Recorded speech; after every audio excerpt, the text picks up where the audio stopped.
streaming it. I just started streaming it right now. All right, if you wanted to check it out and see if you could see the picture, that'd be awesome. But if not, don't worry about it. I know you're on vacation. Thanks so much for your help. Okay. Thanks a lot. Bye.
You do?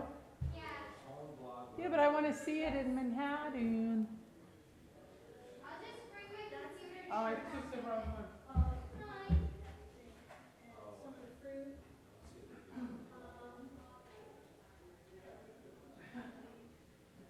Steve, if your name comes up in my list box. Better be good. Like if we sing in church, we're just singing about the roses. No. Don't play with wild animals. What wild animals? The dog you ended up taking. Oh, that's right. But he was so cute. He was a It was such a bubble. The dog kept me up for 3 nights, okay? And if you find a giant spider, don't taunt somebody who has emotional problems. Oh, exactly. Remember that? Yes. Did you show him that spider? This thing was like from the movie Arachnophobia. Yeah. It was It was huge. Did you show Doug that spider? huge. Yeah. But who knew? You didn't know when you I showed didn't him. know he was gonna freak out. He freaked. That thing was crazy. Because it had the children talking, and then it also had him talking. Why? Do we have an extra folder? Wait, I have one. Do you have an extra folder? That's my question. Is this extra or is that? No, it's with stuff. So everybody's gonna have a copy from time to come in and get a folder. So you can just say, hey, refer to. Yeah.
have us and have us serve him and help the Nicaraguan people.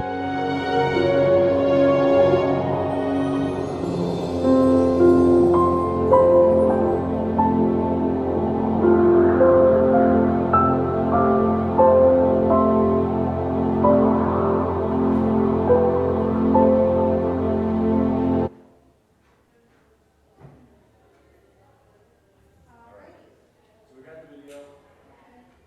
So what we're gonna do is tell people just to take this and a pen.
like to do it.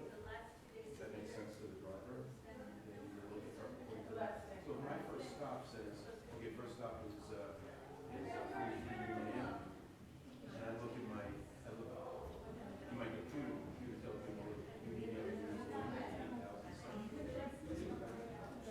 and my truck is too full. I say, you ever move stuff? I don't. So what happens is I just don't do it. I just run. Okay. Yeah. No, it just doesn't make sense. Because there's a certain time the computer tells management this guy should be done by 7 o'clock.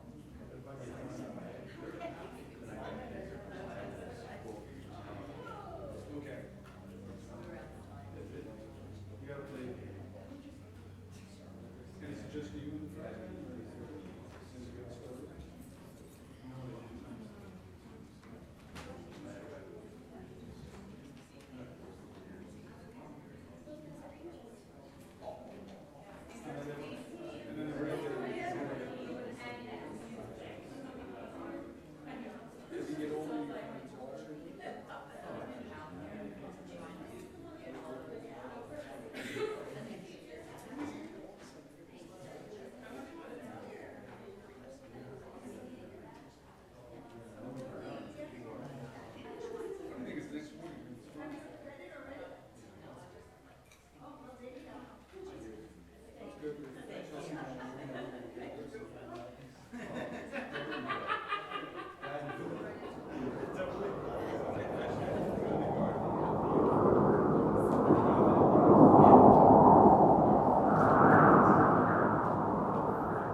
The first time I went out to this place, I was blown away.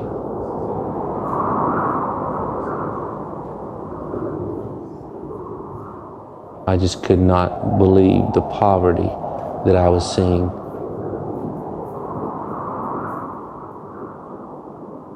The children of this nation are the future. And if we can touch one child and bring up one child, they can make a huge impact on their own nation.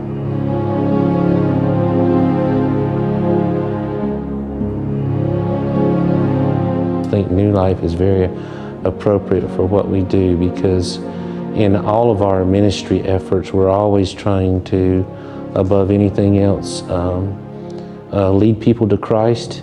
And that new life, that's the new life that's represented in Christ. And it's also the new life that you can offer these children, these orphans that we minister to, whether it be in the Renutrition Center or it be in some poor neighborhood or barrio. It's an opportunity for new life. We came here 10 or 11 years ago to see if God would speak to us about Nicaragua, really at the urging of our pastor. And we came to Nicaragua with an open mind and an open heart, and the Lord spoke very, very clearly to us that this is where He would have us and have us serve Him and help the Nicaraguan people.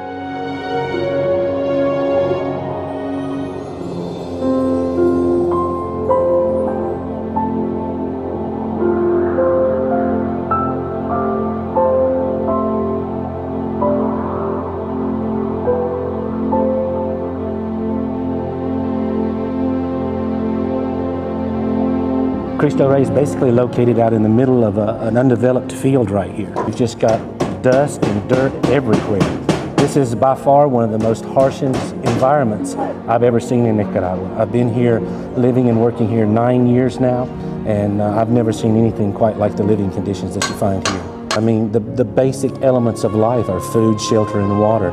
If you can give any a family one of those 3 items, you've gone a long way towards improving their quality of life.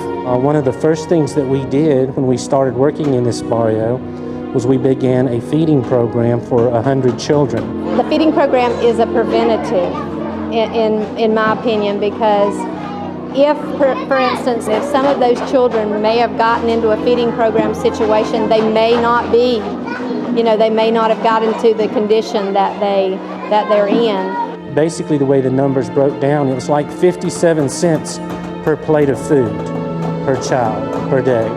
We originally budgeted 100 children, but there's so many children that came, so we started feeding 150 children, with the same amount of food. And of course, the effect of that is that not every child gets as much food as I would like for them to have, but it's very hard to turn children away every day and to see them go home hungry. We could feed more kids if we had the funding. We absolutely stretch the budget to the absolute limit every single day, and we need funding. Psalms 127:1. Salmo 127:1 dice, says, unless the Lord builds the house, a menos que el Señor construya la casa, those that labor in vain. esos que trabajan, trabajarán en vano. And the Lord built this house. Y el Señor fue el que construyó esta casa. We take no credit or glory for this house. Y nosotros no tomamos ni crédito ni gloria por esta casa. And we present this house to you Y nosotros le presentamos esta casa a usted as a gift como un regalo, because we have been given a gift in Jesus Christ. porque nosotros hemos... Whenever you can give somebody a home, it's hope. It's hope. You know, there is hope for me. God cares for me. God heard my prayers. He heard my cries. And He sent people from a strange land that speak a different language that I speak. And He brought me a home. He gave me a home. He heard me out here in the middle of nowhere. He heard my cry. And He gave me a home. It's just overwhelming to me to be part of this and just to realize how much we have been given by the grace of God. For this lady to be this excited about this house, it's just too much for me.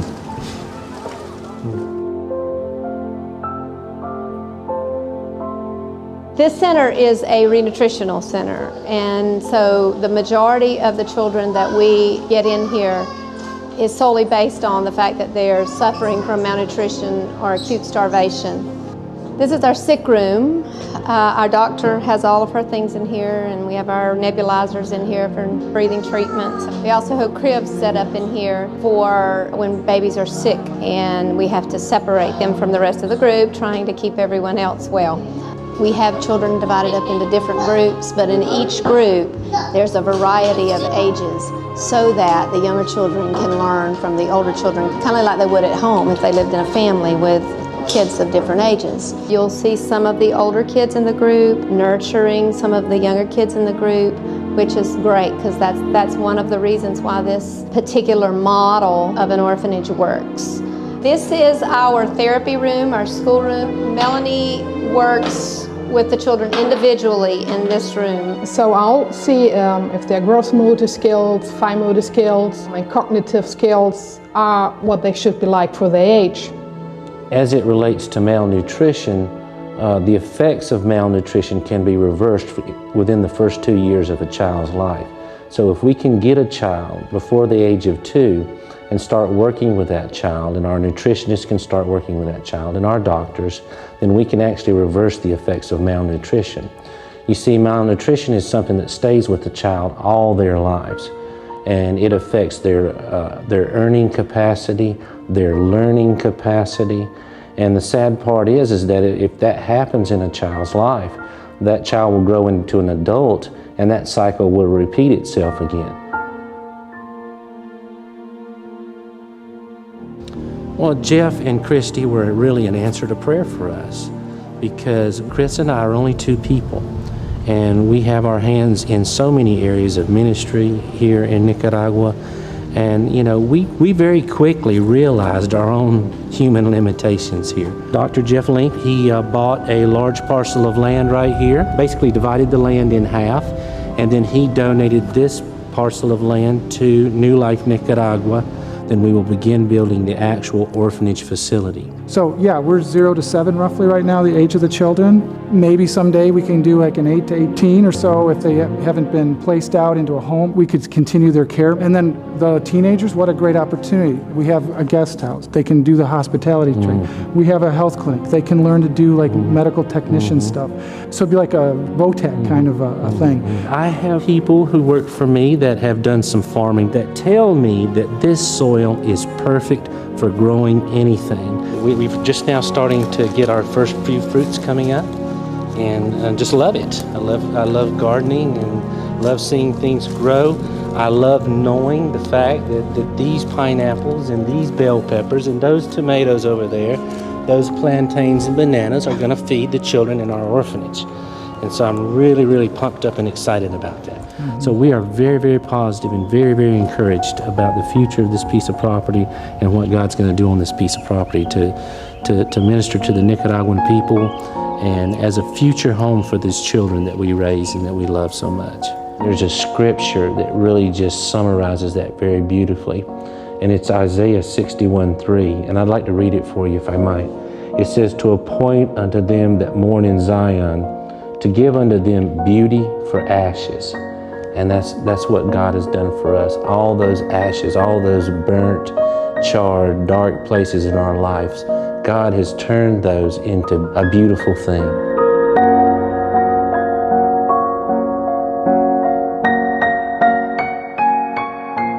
See, I'm fortunate. I get to go home. I get to take a shower. I get to wash all the dust off of me.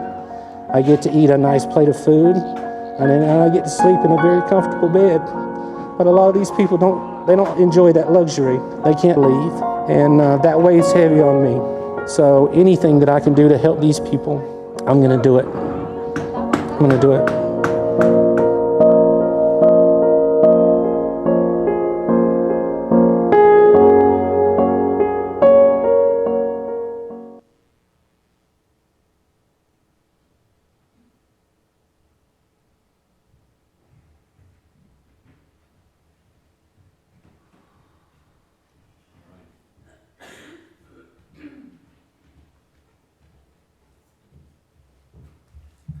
The only reason I'm up here with the microphone is because we are recording this for anybody who may be missing the meeting today. So I apologize if I seem distant with such a small, intimate group. I do want to say as well that the video that you just watched is dated somewhat, and the mission there, the organization, the ministry has grown, and they have developed, and their mission strategy has taken on new form in some sense because of some of these developments, and maybe we'll hear a little bit about that at the end from Kathy as being part of the missions board if she has time.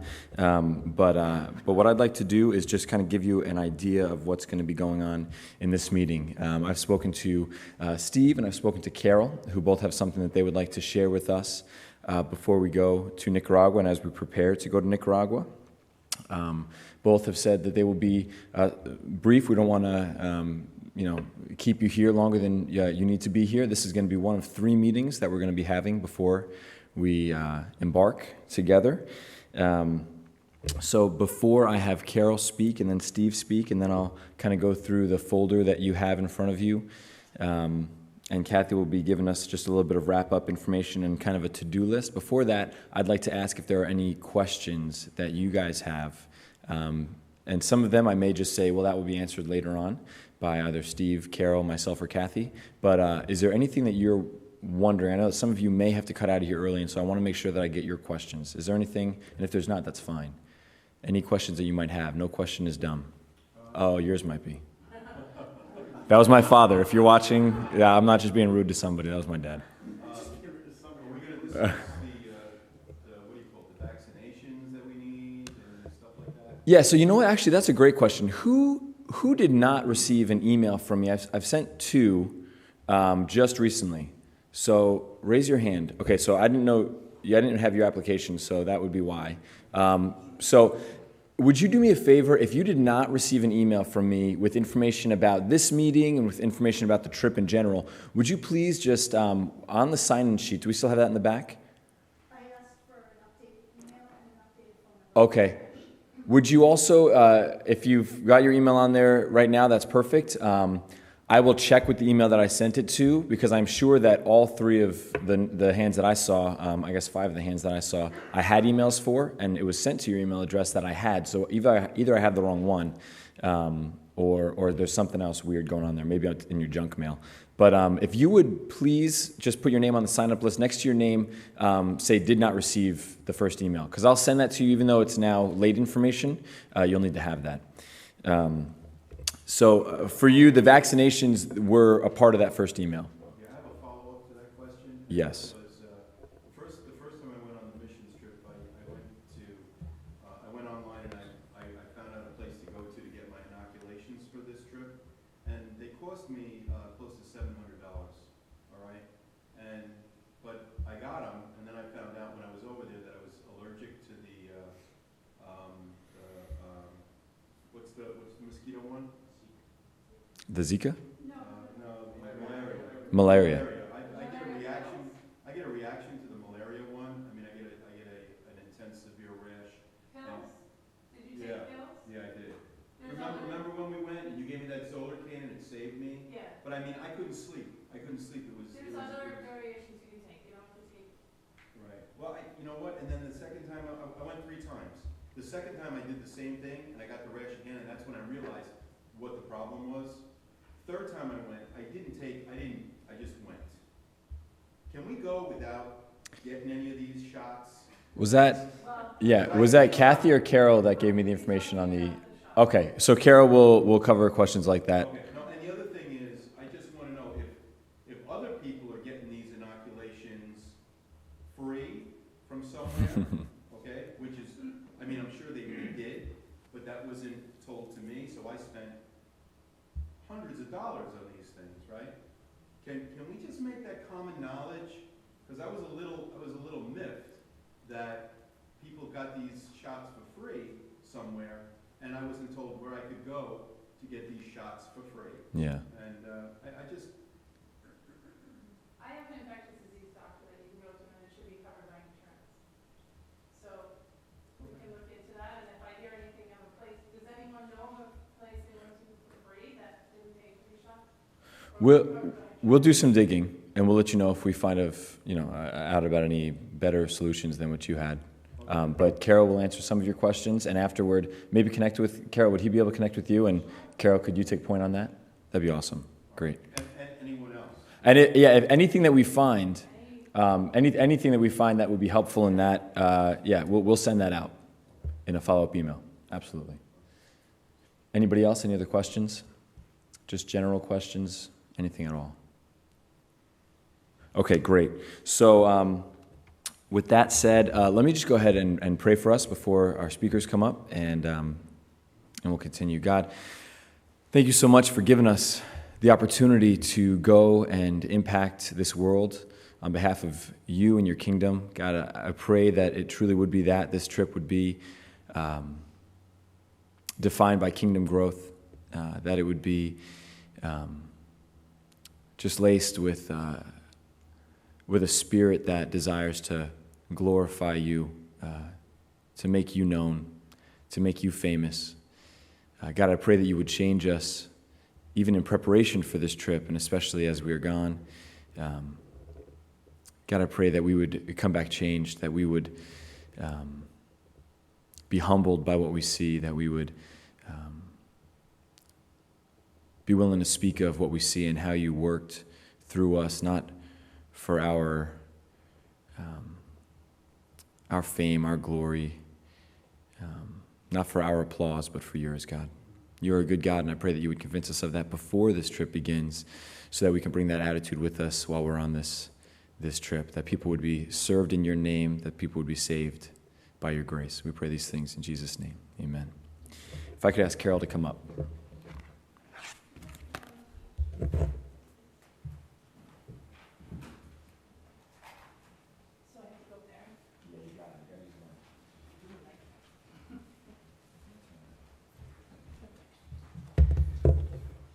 Okay, so basically, Carol, I've gone on the trip, I think 4 or 5 times. I'm also a nurse, and Kathy's a nurse as well. So I personally know an infectious disease doctor. He has, in his practice, he has a travel, third world country, I don't know what his actual title is, but he travels and does medical missionary work, and he specializes in getting any vaccine, and he knows everything that you need to get. as far as depending on which country you need to go to. And I believe it's all covered by insurance.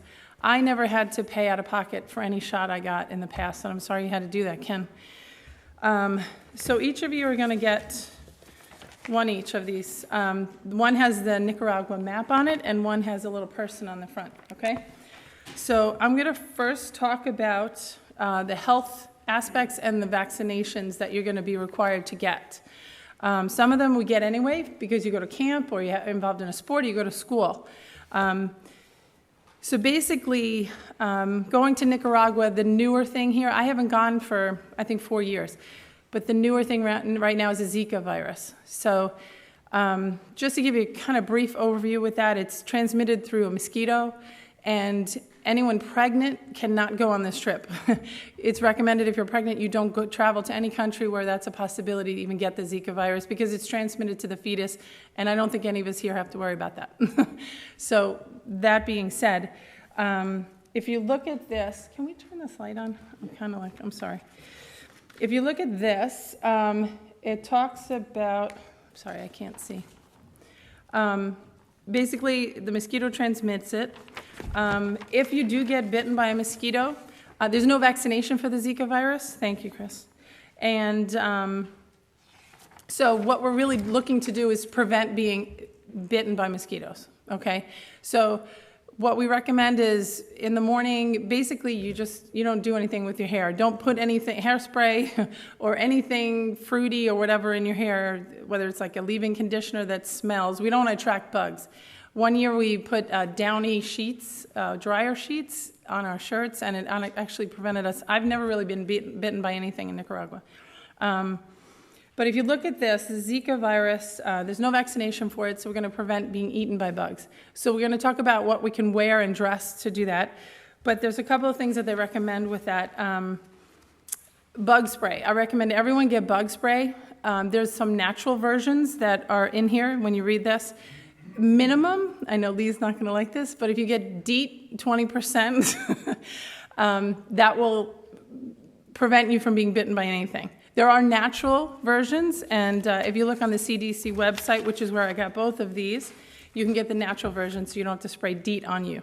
You can spray the DEET on your clothes, but it still can be absorbed, and I know Lee doesn't like that.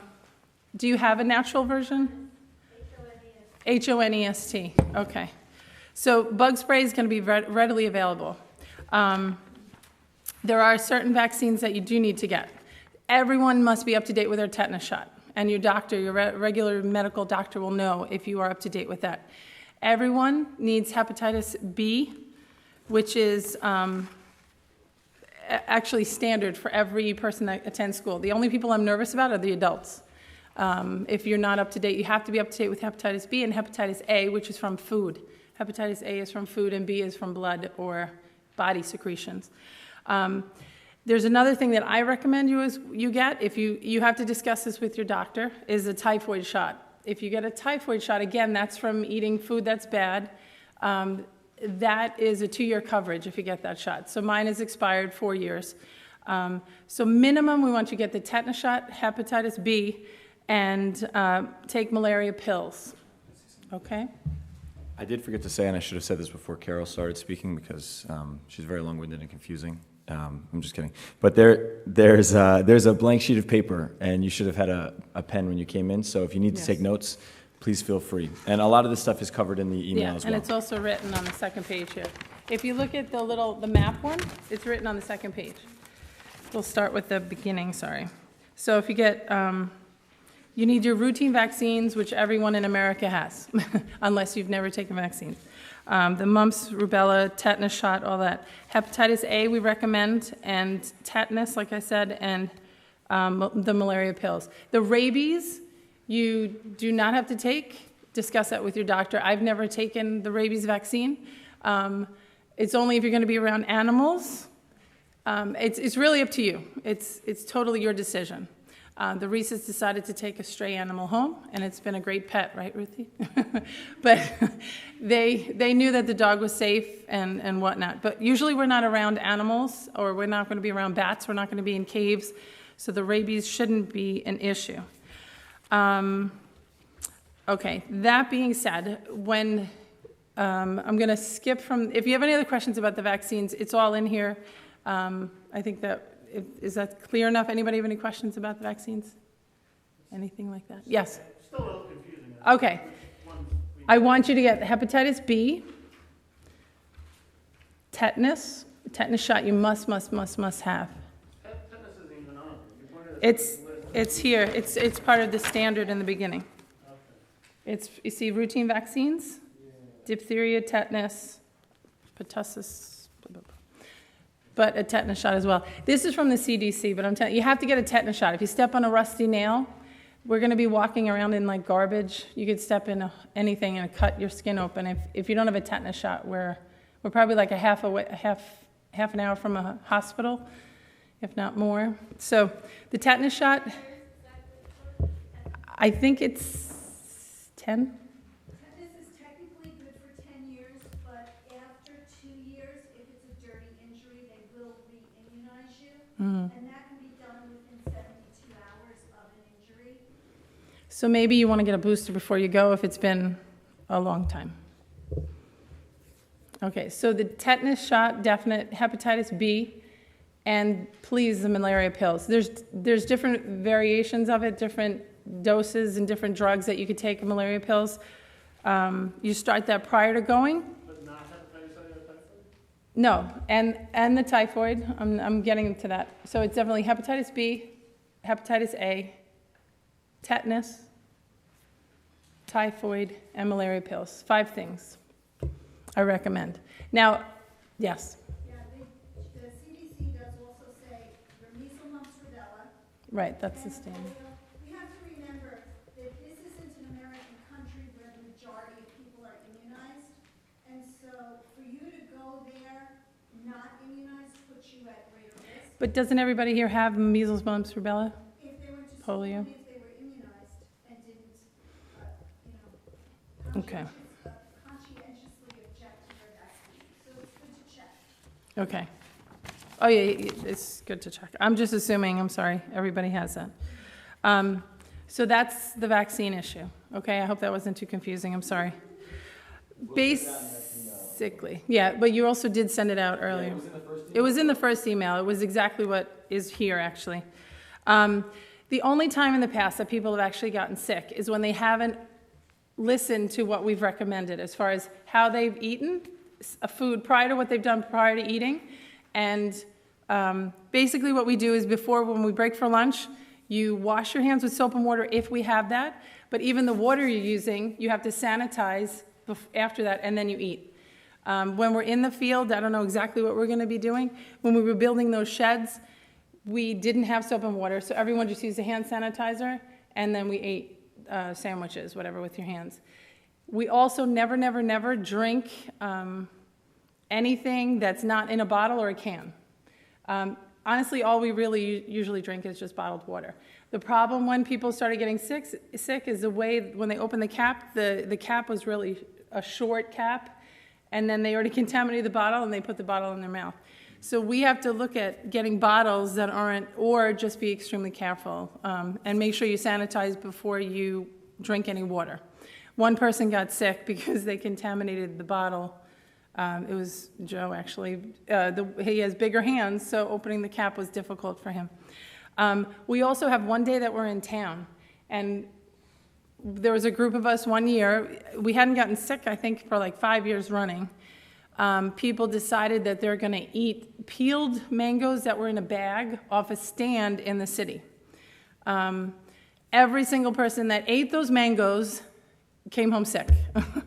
Besides that, some of them, we went on boats to a different area in Managua, and some of them jumped in the water.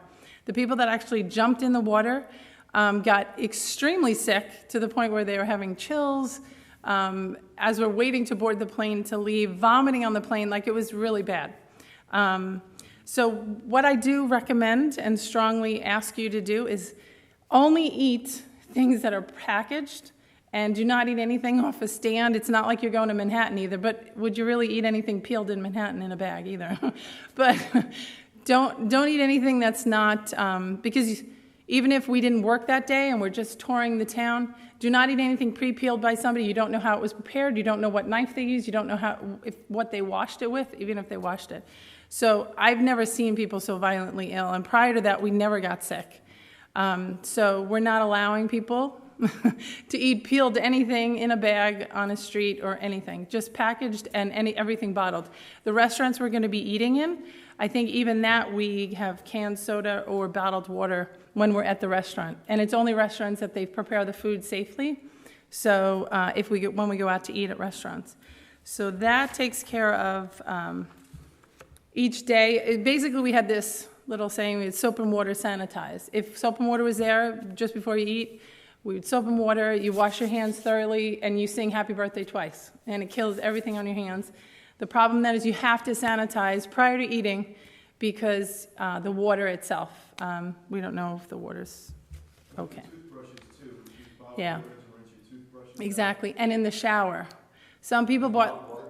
No, some people brought, don't swallow the water from the shower or even let it, some people brought little things of Listerine, and after they shower, they rinse their mouth out, but don't swallow any of the water in the shower, not that you intentionally do that, but in case you do, and don't, yeah, I mean, if you can, yes, Lee? Just curious, can vaccinations be given at once, and how soon do you need to have the vaccinations completed before you go on the trip? Well, the malaria pills you start a couple of days prior, but I suggest this next week you look into getting an appointment with your doctor because each of the vaccinations are different. There's different time periods that they kick in. Some are like a month before. Some you probably are like the hepatitis takes 3 months to 6 months to actually, but like I said, I can't imagine anyone in America that doesn't have the hepatitis A and B, but anyway. But I suggest in this next week you make an appointment with your medical doctor. If you don't have an infectious disease doctor, I do have one that's covered. It's Northwell Health, and he's excellent. So I can let you know about that. The other issue we were going to talk about, just basically I was going to touch on, in your folder here, we have a clothing policy. This is the Missions Board's clothing policy. We are going to slightly revise it in that you wear certain things when we are working out in the field, and we're going to be a little bit more liberal when we're just hanging out as a group, okay? We're going to kind of, we're not going to be like overly, anyway, let me explain what I'm talking about.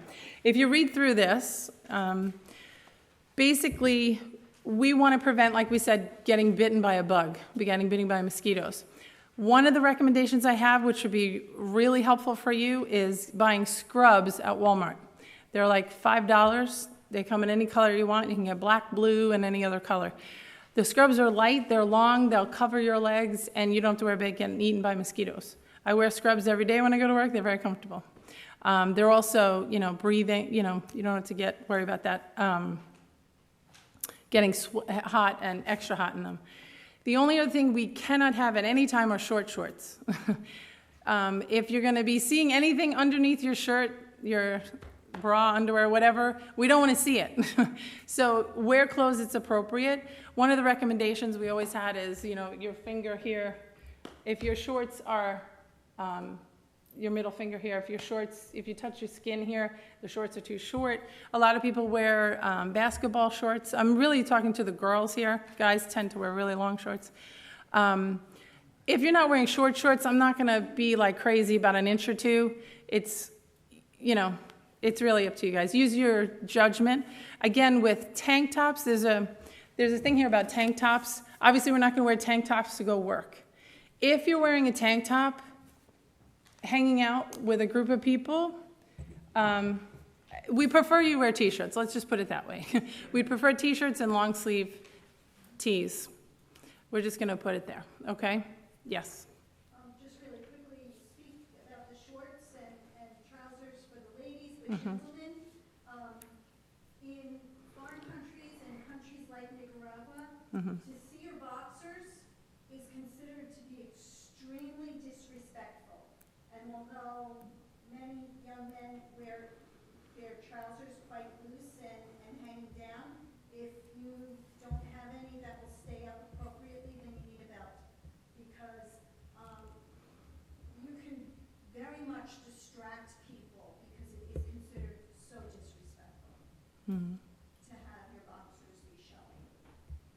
Yeah. The other thing I noticed, a customer on my route had donated a case of T-shirts, and unfortunately, there was an American flag on the sleeve, and it's not,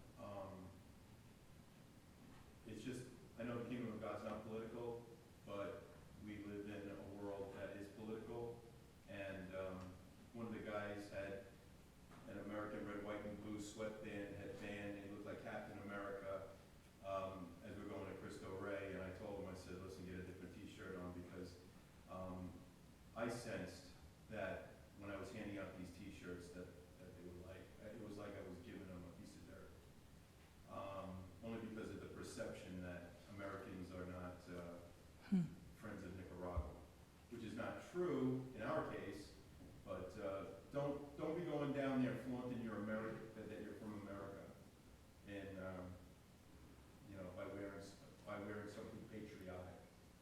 Okay, guys, it doesn't go over well down there, especially when we go to the marketplace. Don't be wearing a baseball cap. I mean, the Mets, the Yankees, they're internationally okay, but don't be wearing a baseball cap that's got USA on it or something like that. You're gonna be shunned. And I don't want anybody getting bullied because they're pro-American. Just be careful any kind of graphic design you have on a shirt. We don't want to offend anybody. We're not really there to be political or anything else, but something to consider. In general, just try to wear, you know, plain whatever you have. Yeah. Are there certain colors that are bad? Like, should you like avoid red or anything like that? I will take note of that. We can find out. I don't think there's any gangs in Nicaragua. That's like one of the only countries because they eliminate it before it starts. So I think in that regard, it's Yeah, I hadn't been aware of anything, but if I find anything out, I will put that in there as well. If you don't hear anything, then you never hear any gangs in America from Nicaragua. But there's no gangs down there in Nicaragua either. One other thing I was going to touch on with what you wear on your feet. We have to wear sneakers, work boots, whatever you want. But we were going to discuss, one year we had actually, when we went down there, bought rubber boots for everybody. Because you're walking a lot of times in human waste and dog waste and every other animal waste. So, I mean, that was, I thought, did anyone go that year we had the boots? It was really helpful. Putting them on, you keep them outside your room. You don't ever bring them in where you're sleeping. And then in the morning you put them on if we're going to go work. If not, you could put on sneakers if we're going to stay on the grounds and do other stuff. But to specifically go into Cristo Rey, it was really helpful with the boots. I don't know if you saw the water and the mud, and there's no bathrooms there, so people go wherever. So it was really helpful to have those boots, and we left them there, and the Bagwells were thrilled. Actually, we left them there, but for other people to use in other teams. So we could check into that. But I would recommend you bring sneakers that you're going to leave there. You don't want to bring them home and wash them. It's not like Mission Huntington. That was bad enough when we went into that one house. But I would recommend you bring shoes that you don't care about, that you're going to leave there and not bring home. But again, it's up to you to make that decision with your family. One other thing I want to touch on is bathing suits. Again, it's a missions board policy to wear one-piece bathing suit. I know it's hard for girls to find a one-piece sometimes. If you wear a two-piece, they're asking you just to put a t-shirt on. So it's, if there's, you know, if you feel more comfortable wearing the swim shorts with your bathing suit, that's even better, whatever. But I know it's nothing new. You know, we're going to, basically it's, not, again, not to offend anyone in the country we're going to, and it's something that's kind of a broad policy we've always kind of had. So if you have any other questions about that, I'm, again, speaking to the girls. If you want to wear a two-piece, Chris, you can wear basically, she's like, what? I think that's really it. I was just touching on those things. If you guys had any other questions. Oh, if you wanted to bring like flip-flops for the shower, but obviously you're not going to work in flip-flops or actually go into the town. We're always going to have closed-toe shoes when you're out. But hanging out with a group, you can wear flip-flops. And if you do bring a tank top, A wider tank top is preferred, but again, we don't really want tank tops. We really want t-shirts and long sleeve tees, because that's the general policy we want to stick to as a missions team. And one thing you're going to keep hearing, the team that's, when we get together, as we're about to go to the airport, that's when the mission, our whole, I can't think of the word. That's when it starts, as far as like our dress, our conduct, and everything that we do. All right, if you have any other questions, hope that helped. Thanks, Carol. Yes. Just really quickly, as far as sleepwear goes, you're gonna want something that will be comfortable for hot weather, but we are happy to say that the facility you're all staying in does have air conditioning. And so you may want to even bring some light, long sleeves, because I'm not sure how they set it there. So, but you will have air conditioning within the facility where you're going to be staying, and so you can think about that for the sleepwear that you want to bring, because sleeping has been an issue in past years without the air conditioning. Awesome. Thanks, Kathy. Thanks, Carol. If you guys have any questions about anything that Carol mentioned, anything that Carol did not mention that you have questions about, please go to Carol if it relates to her topic there, and she will then come to me with any new information that she feels like needs to go out to the group, and I will then email the group with that. So if you have any questions for her, if you don't regularly see Carol, if you're not a part of the church in that sense that you're coming every Sunday and you see this woman walking around the halls, then for sure come to me and I will bring that to Carol. But as a just kind of general rule, those questions will go to Carol. You know what? I don't know that off the top of my head, and I can look into that. It'll be like almost exactly the same. It'll be like 90. It's pretty. It's like hot. It almost feels the same. It's like, yeah. It feels like Long Island. It's like the Long Island. Yeah. Because it's their winter. But we're working, so it feels real hot. All right, well, at this time, Sunburn can be an issue there as well, so another good reason for a t-shirt rather than a tank top. yeah. Well, yeah, we're not going to be working in tank tops anyway. Yeah. Now, I was a little bit confused on that. Did we say that when we're just hanging out with the group, tank tops are okay, or is it a yes or a no? Let's just say no. So that's guys. That's not going to be gender specific. That's going to be a general rule: no tank tops. Sleeveless tees. Is that okay if they just cut off right here? That's different. I think that should be, yeah. So sleeveless tees, if we're just hanging out, fine. The tank top, skinny straps, just because this is a mission trip, we're going to say that that's not appropriate. If Steve, I'm sorry.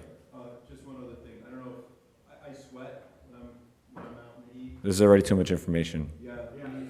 If you got a headband, bring a headband. Because I remember on the bus after the first day, everybody was like, "We need a headband, we need a headband," and we were literally cutting up T-shirts and making headbands. So if you got a headband, bring it. Okay. Your question. There were days. I mean, oppressive, hot. My first trip down there. Oppressive. I thought I was gonna pass out. It's so hot. So you get some real hot days. Okay. All right, we're going to hand it over to Steve here. We're going to try to keep moving. Just so you know, my bloating is not from malnutrition. Sure a couple of you guys might be curious about that. Thanks, somebody laughed. And also, I guess, none of those shorts, the Richard Simmons shorts, huh? That's what kind of popped in my head. So I think that's a good thing. That's a good thing. We're just, it's like, just being discreet. I mean, I think everybody's got the point with that. I just wanted to touch base on a few things, and I'm only going to be a couple seconds, because I think everything that I'm going to say is pretty much common sense. But there's a handout in your folder called 9 Emotions You'll Experience on This Trip. And I think it's just good to have a little bit of heads up to understand you're going to go through a culture shock. You're going to see things you've never seen or imagined, like a horse in the bed of a pickup truck. Can you imagine that? Like a full horse riding in the bed of a pickup truck, shooting down the road, right? Remember these kind of funny things that you would always see? It's just some of the things are so bizarre. but most shockingly will be the lifestyle that a lot of people live.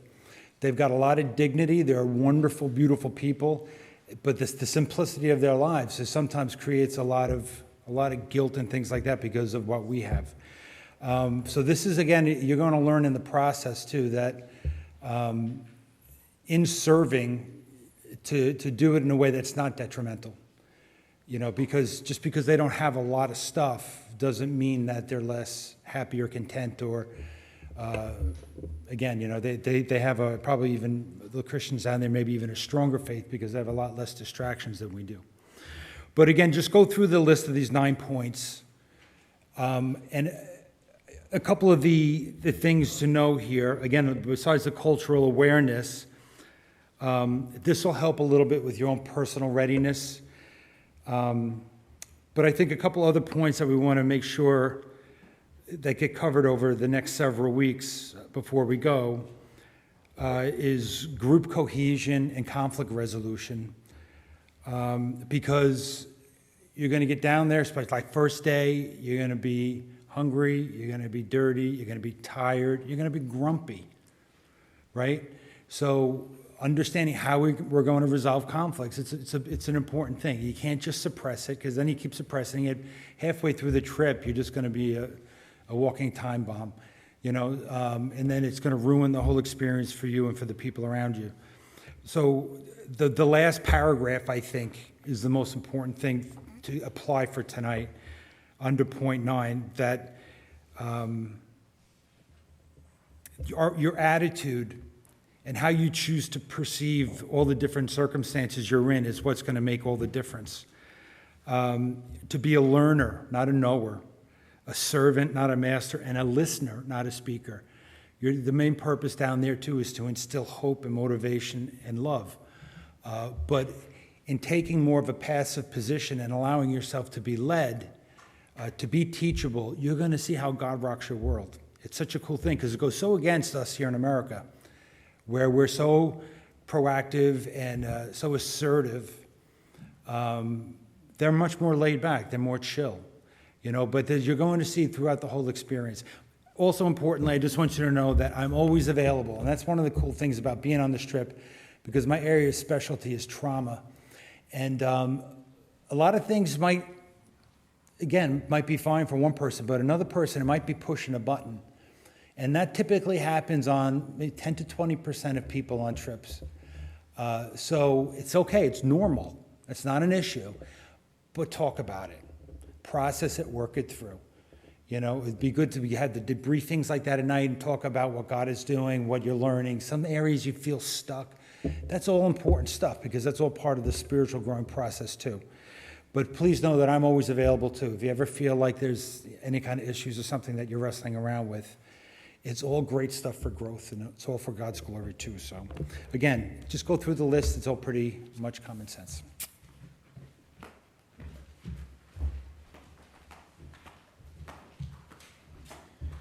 All right. I wasn't looking at the end there, but it almost sounded like Steve blew us all a kiss. Did I miss that? Did anybody, was that it? I was looking down and I just heard from the microphone, I was like, oh, what a sweet guy. I already feel supported. All right. So thank you, Steve. Thank you, Carol. As you can see, I knew coming into this meeting that I was not nearly smart enough to handle either of those topics, and I appreciate the value of so many on our team to speak to some of these things. I would like to turn your attention to the folder now, and I will just be discussing a couple of the things that we'll be seeing here. I will first pull out these 3. So there is a pamphlet, all right? And this, really this pamphlet is going to be something that I'd like you to look at following this meeting. Read it through, read everything in this packet, everything in this folder, read through it. I trust that you're going to do that. But this is going to be something that's going to be brought up in one of our following meetings. As we talk about theology, as we talk about our personal testimony and evangelism. But read through that, start to be thinking about that. The next thing I want to draw your attention to is this phrase sheet. This is going to give us some phrases, some terminology that we really should be familiar with going to Nicaragua. It's really not long. There's 43 items, and I don't think that's a lot to ask for us to at least become familiar with, even if we just hear it. Let alone, I would hope that we'd be able to even get along with at least most of these phrases, be able to say them and use them in conversation ourselves. Kathy, with the help of Mariah and Kyle and Jake, was Jake a part of that too? They were so good to, after getting this sheet from, I think, Sally Watson, is that right? So all of their participation together brought not only this sheet, but also this CD. Did everybody have a CD in their folder? You should have a CD. This CD has recorded these phrases. And is there anything additional on this, or just the phrases? Each phrase is repeated Okay. and with an area for you to repeat it along. Awesome. So good. Thank you so much, Kathy. Please pass on our thanks to the team there. You can just throw this into your radio in the car, or keep it in a CD player in your house. And when you're just lounging, relaxing, throw it in. But please be serious about getting these phrases at least somewhat down. The other thing that I'd like to point out is this packet right here, unexpected.org is how you'll be able to identify it. This is just a short article. It really is short. And it was considered by many short-term missions prep websites as one of the most helpful articles that they could kind of put forward for a short-term missions team before we leave. So in preparation, I would ask, please read that over at least once, if not more than that, just to become familiar with it. Maybe once now, once just before we leave. There is one more thing if I'm talking to do. Give me 1 second.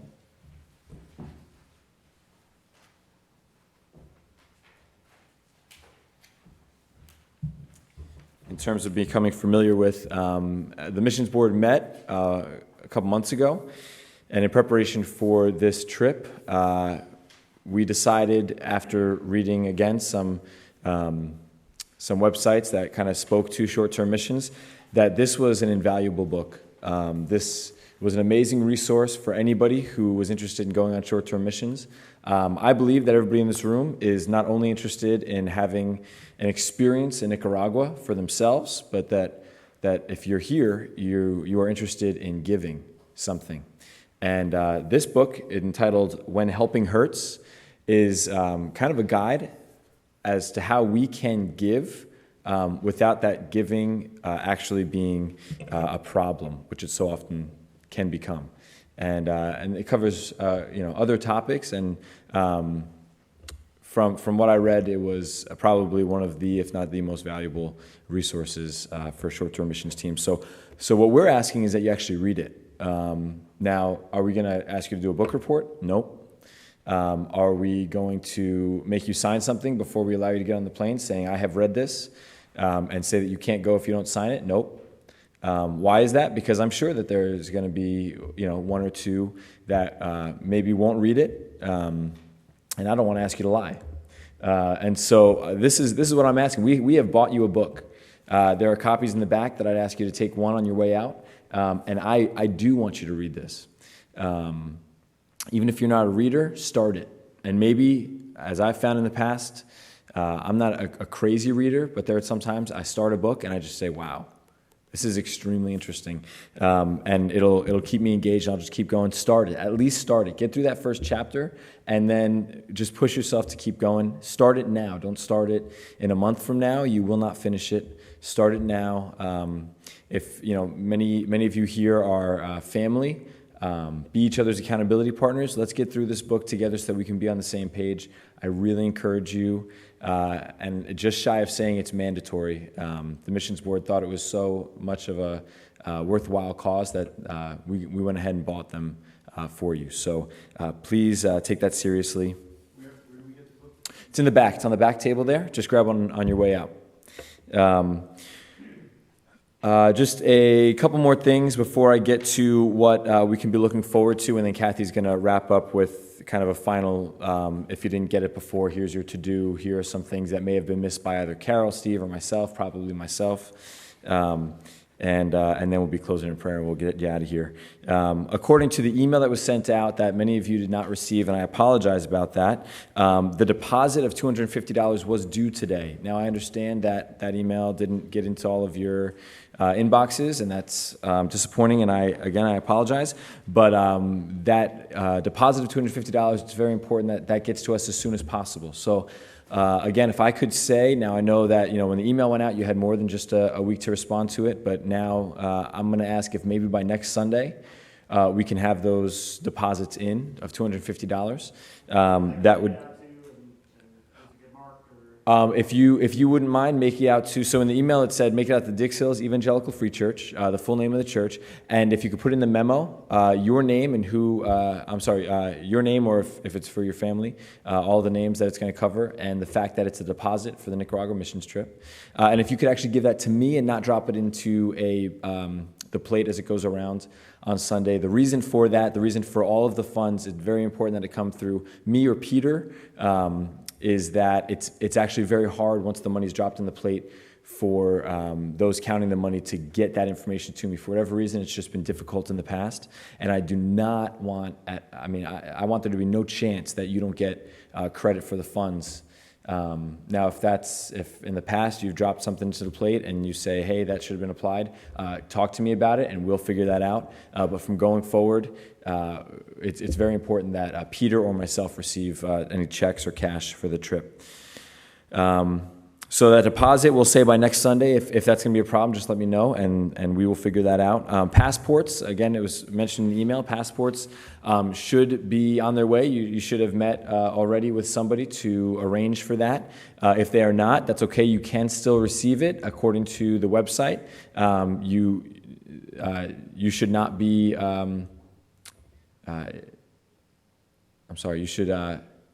You should definitely be able to receive that. They guarantee it, I think, within 6 weeks. But don't take that 6 week number and wait until exactly 6 weeks out of the trip. It's almost that time already. So go ahead and this week, please. So before Sunday, if we can make a to-do list, and you can write this down. Before Sunday, get your $250 deposit. And again, if that's a problem, talk to me. Get your passport, get that moving, okay? Yes?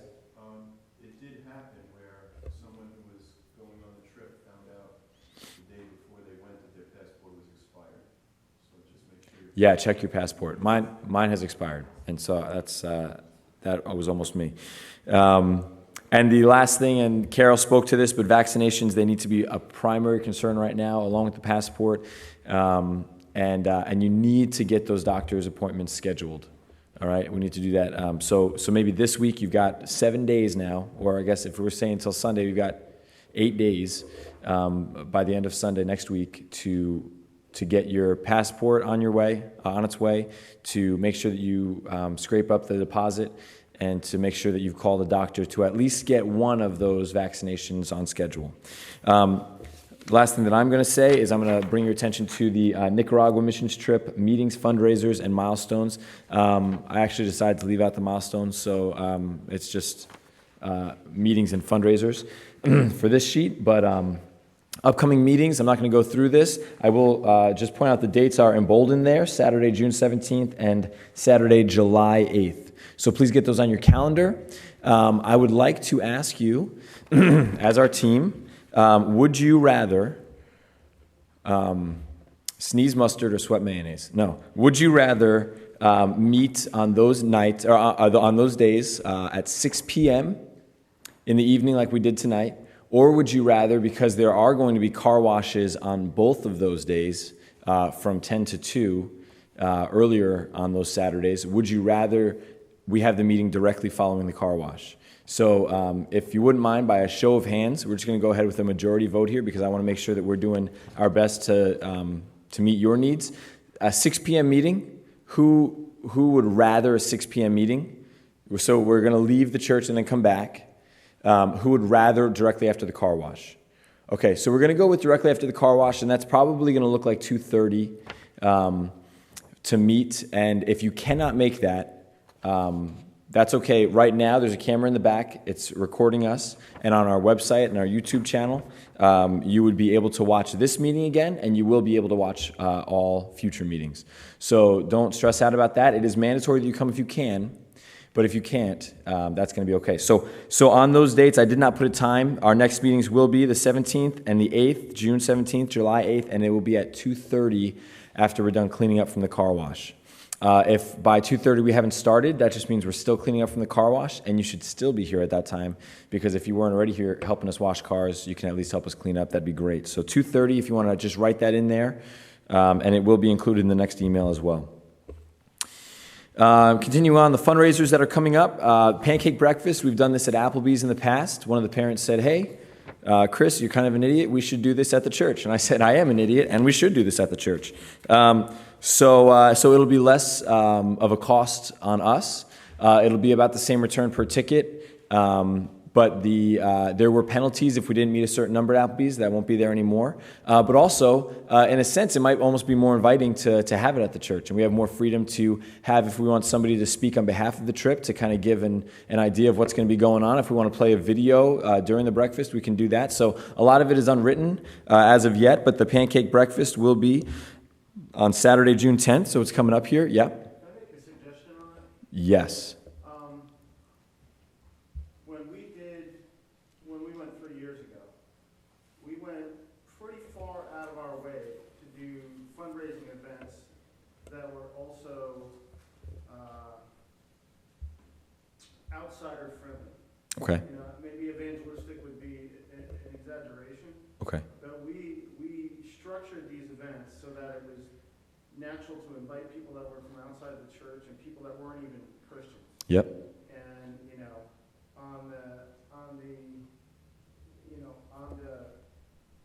it was presented as a fundraiser for a relief trip, which it was. Okay.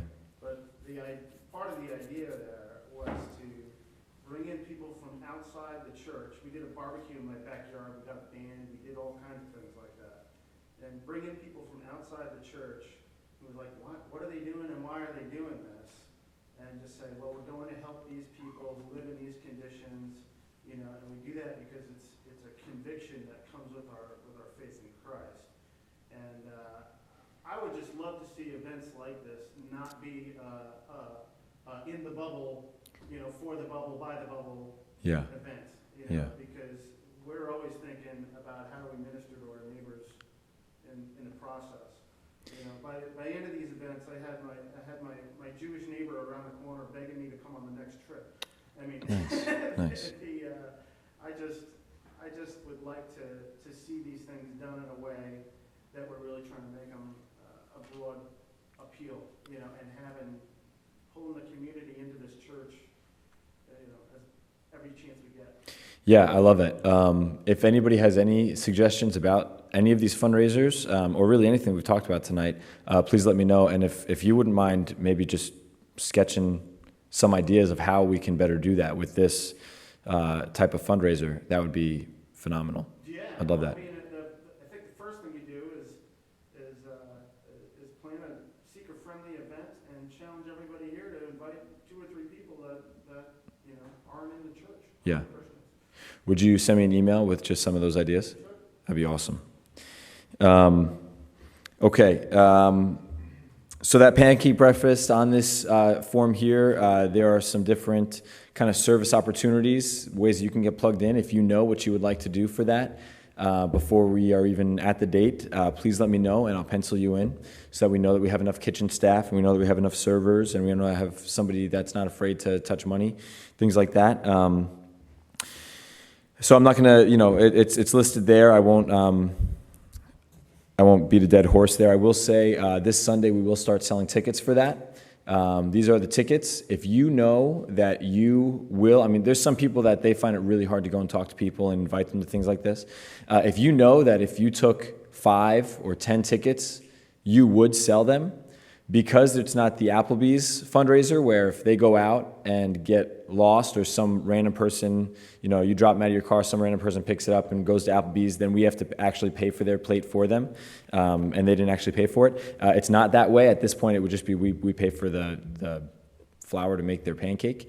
If you know that you will take these and sell them, I'll give you some. And you can go out and try to get as many, your neighbors, your family, that'd be great. It'd really help out the team. It'd be helping out yourself. That'd be great. So just find me, and I've got a bag of them in the back, and I can give you some. After that, we've got a car wash. We've got 2 car washes, actually. The first car wash, we're going to try something new. We're going to do a car wash yard sale. So what we're going to do is we're going to have something where it says enter over here, exit over there. With the enter, there's going to be spaces set up where we can do some vacuuming. Then after that, it's going to be kind of from what I think, it's going to be kind of around the church. It's not going to just be this little horseshoe up front here. There were thoughts of just doing the horseshoe and then having the yard sale in the back, but then we thought it might get messy with cars. If there's a lot of congestion right here, cars getting through if they just wanted the yard sale. And then you wouldn't see the yard sale in the back, so people would be confused. Hey, we thought there was a yard sale here. So what we're going to do is we're going to have the yard sale on this side, I believe, and the car wash on this side going along the back here. And if you'd like to be involved, please come on and help. If you'd like to donate some items, please come on and help. If you know anybody who's doing some spring cleaning or is just an aggressive pack rat and you need to do an intervention, we would love to help them and serve them in that way. We can be a part of that intervention. We would love to get that stuff. Because the church doesn't want to take a hit on this, what we request is that if you bring things and they don't sell, you also take them. So that's kind of the catch. So please be prepared to do that. So that is Saturday, June 17th, 10 to 2. The information is right there. The car wash following that is going to be July 8th. It might seem weird that, okay, we just had a car wash, why are we going to have another one? It's 3 weeks later, and we've done this in the past, and it's been successful. Where both car washes were well attended. That's enough time for your car to get dirty again, and some of the people that live around here, you wouldn't believe how many times they wash their car, or are willing to if it's to help a good cause. So the last that we have scheduled here is a church barbecue. It's going to be after the second service on July 16th. And this is going to be somewhat of a fundraiser, but really somewhat of just kind of a time of fellowship. It's summer. We're getting out in the back parking lot of the church, maybe in the back property, and we're hanging out together, and we're able to pray for the team, for the missionaries that we're serving, and for the people that are going to benefit from us being there, hopefully benefit. And so we're going to ask God to do those things, and we're going to charge people for hot dogs. So it's kind of a last-ditch effort to raise just a little bit more funds for our trip. Maybe we can leave with the orphanage there, and also a time to just get together and ask God to do some cool stuff. That having been said, I'm sorry, there's one more thing, just one more thing that I was going to mention, and that is, now my folder doesn't have it, but do your folders have the support letter? Did we put those in the folders? Well, I didn't take one, yeah. So you guys have support letters in your folders? Okay, you should have 20 of them or somewhere around that number.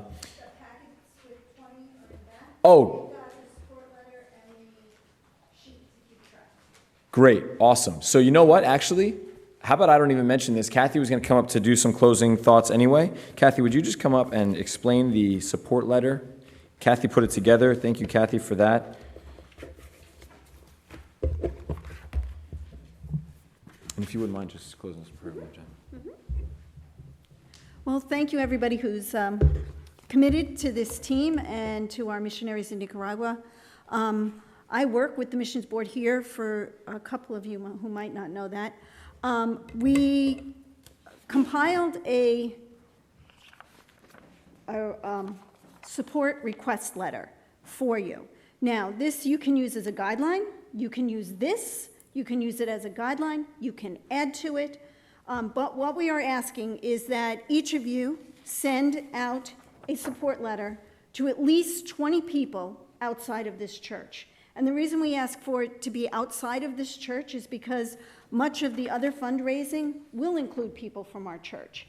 And so people from our church are going to be hopefully coming alongside this team at our car washes and doing other fundraising alongside this team. And so this is an opportunity for you to ask friends from school or family members and people that you might work with to come alongside you. So this letter asks for financial support. It explains a little bit about New Life Nicaragua and what you'll be doing there. It also asks for prayer. So alongside that, in your packet, you're going to find the support letter where you can write the name of the persons that you're sending to, their address. There's a little slot there for if they send you a gift that you can make a mark of that, and then a spot for you to mark off your thank yous. After you've returned, the missions board is hoping to get the team together again for some sort of time of encouragement to one another, a little bit of debriefing about your trip, and then an opportunity hopefully to share with the congregation. But it's also an opportunity for you to get your thank you notes out.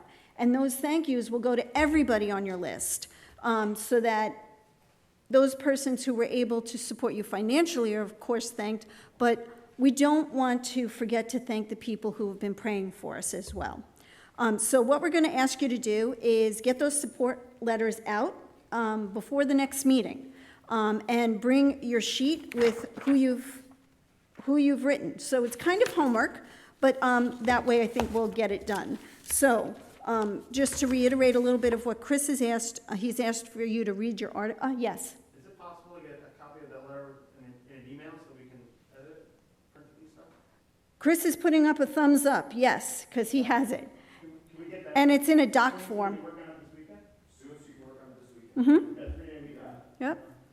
Is that just Dave, or is there anybody else that wants me to send? I'll just send it specifically if you request it. That way it's not, so, you know what?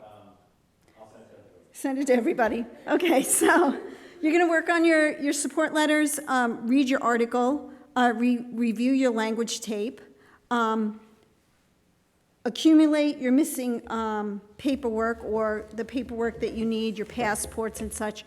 In your folder, you will see Mission Participation Code of Conduct, and that is a form that we would ask that you read carefully and sign and return. And what it does is just a review of behavior that is expected of the entire team while you're away. It's a matter of getting everyone on the same attitude page, kind of.